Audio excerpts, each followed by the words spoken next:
Hello everyone, today this is the second part of the longest CKAD lab that we're going to do. To refresh your memory,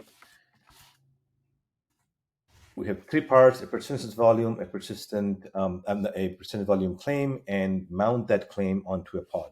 So when I last left off in the last video in part one, I was trying to create the persistent volume. It wouldn't create because I was using the same resources beforehand.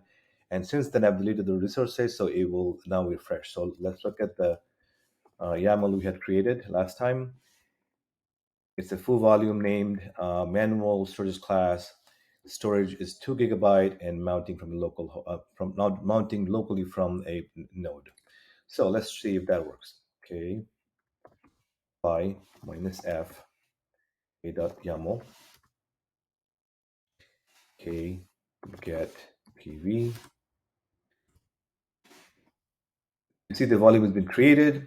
It's very important to look at this one, read claim status, available. If it's being used by something else or even released, you cannot create a PVC claim against this person's volume if that's the status. So it has to be available.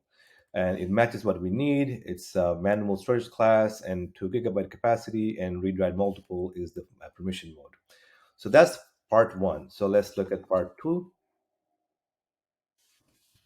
requirements. We have to create a PVC out of that persistent volume of 400 megabyte size, and it should bound to the volume that we already know. So again, if you look at the documentation here, you will see that it's very long and complicated and convoluted. It's not clear exactly where you can start. So I have a simple PVC claim file that I will share with you in the description.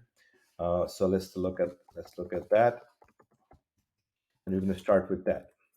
So let's copy that.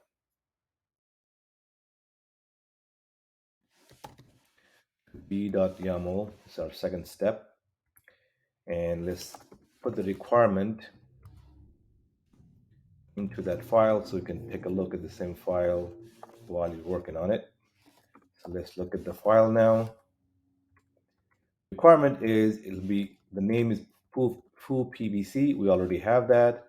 The size is 400 megabyte. So let's do that. 400 MI.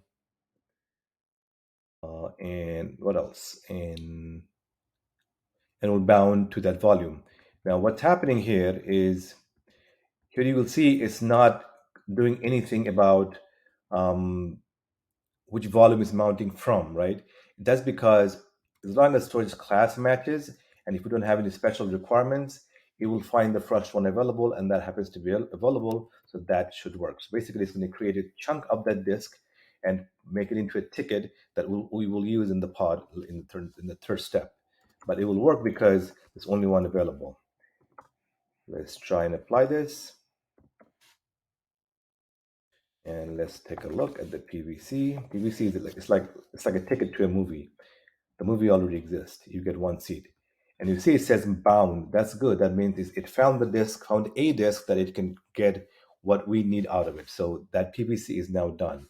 So now let's look at the last requirement, which is to mount that onto a pod. And the pod will be called foo-pod, and the location is var.foo, and it's from Nginx Alpine. So let's create an Nginx pod. krun minus krun Nginx. No, krun minus h. Actually, let's do that. Anyway, let's pause here. So in the third video, we will create a pod that will mount that volume as a disk on that pod. I hope you find this video useful. If you do, please like and subscribe. That really helps my YouTube algorithm. And I will see you in part 3 of this series, of this lab.